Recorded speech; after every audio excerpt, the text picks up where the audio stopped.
Dans cette vidéo, nous allons voir comment le langage C gère les chaînes de caractères. Le langage C ne dispose pas de type string. On utilise donc pour traiter les chaînes de caractères des tableaux de type char. Et un caractère spécial, qui s'appelle le caractère nul, ou \0, marque la fin de la chaîne de caractères. Ce caractère donc est noté \0, il a pour code ASCII la valeur 0.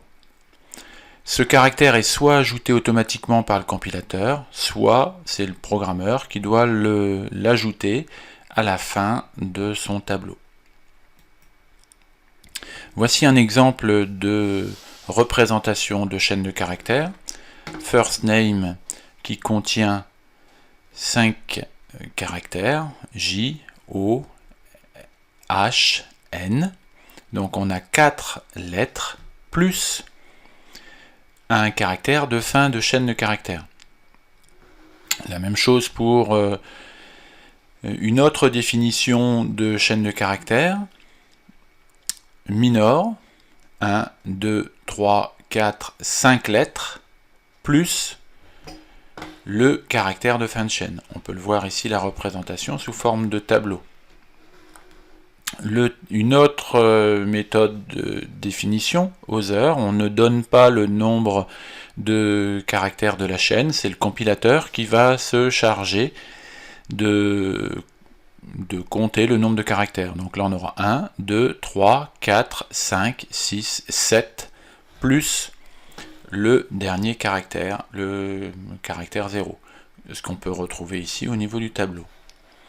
Et si on regarde sur la dernière déclaration de chaîne de caractères, on a défini un tableau de 7 caractères et on lui affecte 1, 2, 3, 4, 5, 6, 7 caractères.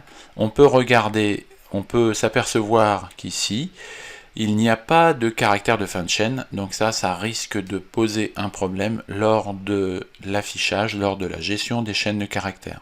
Donc à ne pas faire.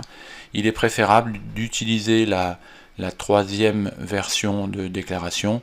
On rentre une chaîne de caractères entre guillemets et le compilateur se charge d'allouer l'espace nécessaire. Pour manipuler les chaînes de caractères, on a différentes fonctions qui nous permettent de récupérer des chaînes de caractères sur les entrées-sorties standards. Le getChar qui va lire un caractère sur l'entrée standard, donc le clavier, et le putChar qui va écrire un caractère sur la sortie standard.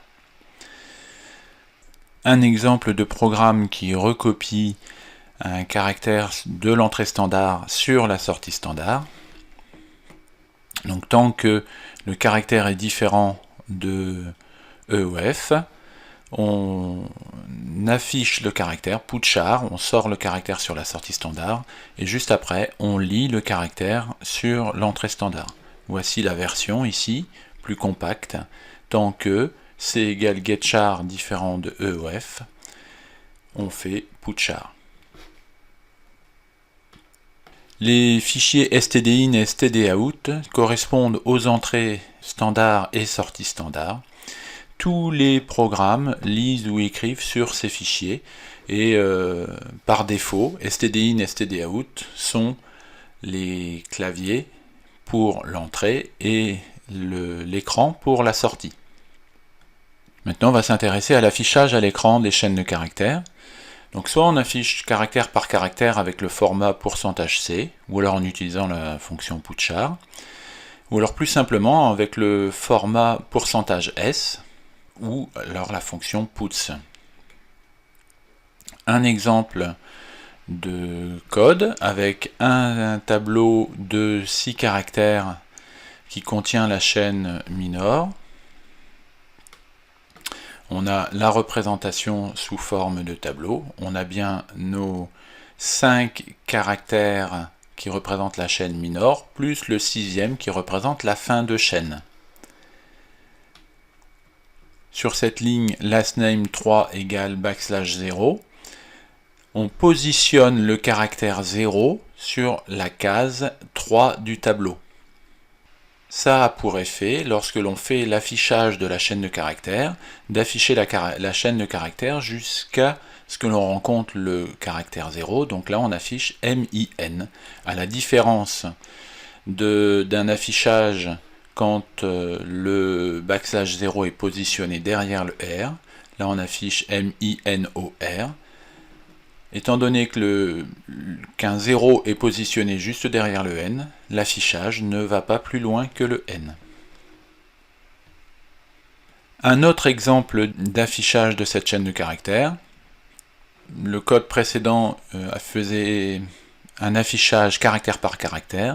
Là, on utilise un formatage chaîne de caractères en utilisant le printf, et on peut faire exactement la même chose en utilisant la fonction puts qui affiche la chaîne de caractères. Pour saisir les chaînes de caractères, on a la possibilité, donc comme on l'a déjà fait, d'utiliser la fonction scanf. Scanf %s pour saisir une chaîne de caractères. Au passage, on remarque ici que l'on définit texte comme étant un tableau de 30 caractères.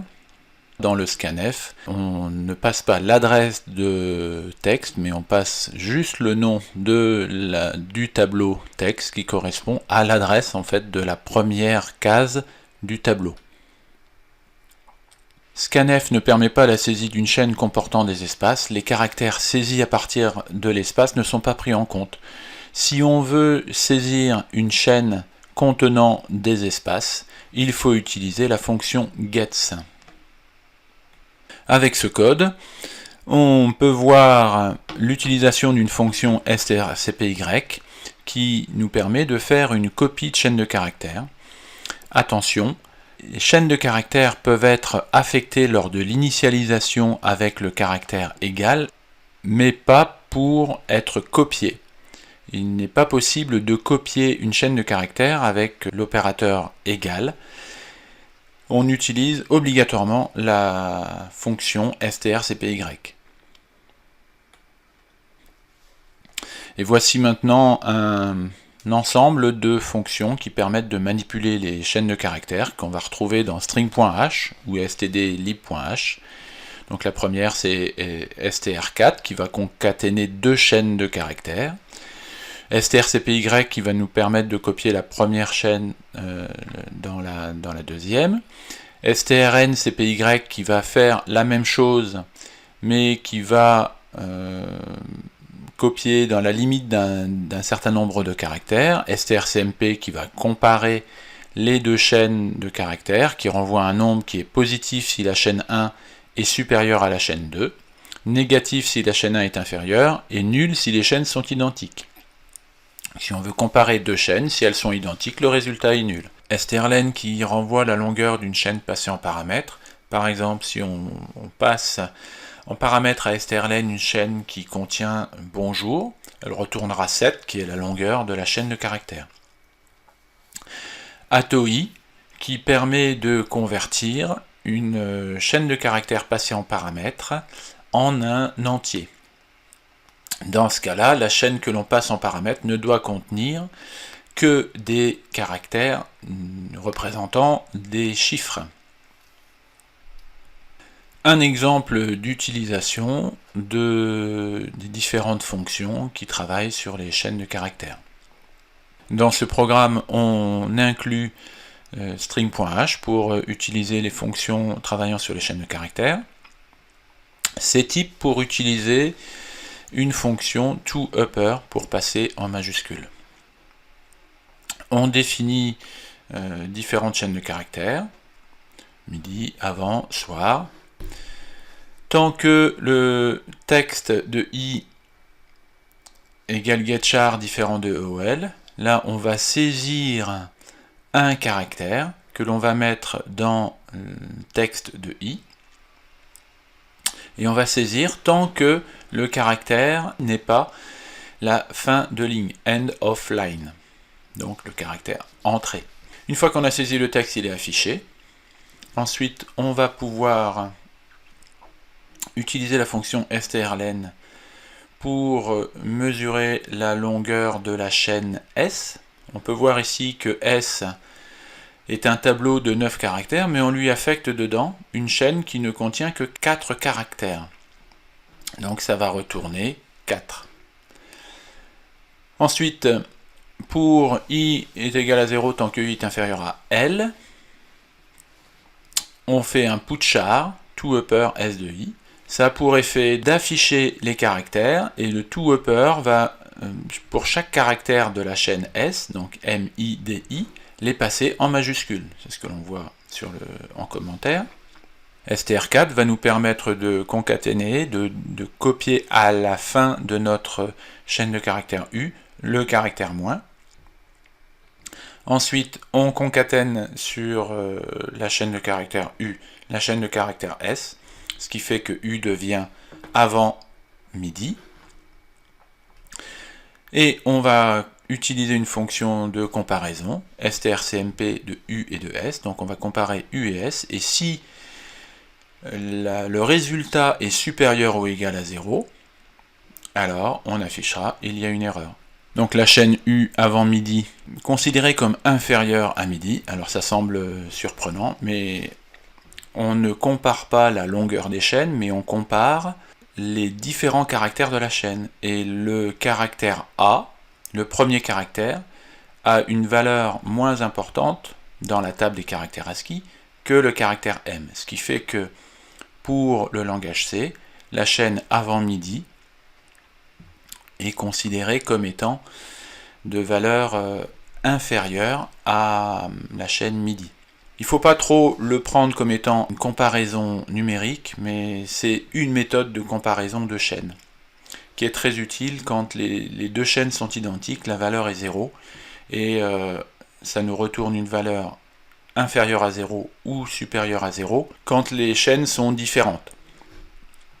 Donc à ce moment-là, on détecte que avant midi est différent de midi, ce qui fait qu'on peut afficher printf %s u strcpy pour copier la chaîne V dans la chaîne U, ce qui fait que maintenant on réaffiche la chaîne U, qui maintenant, suite au strcpy, contient le texte soir.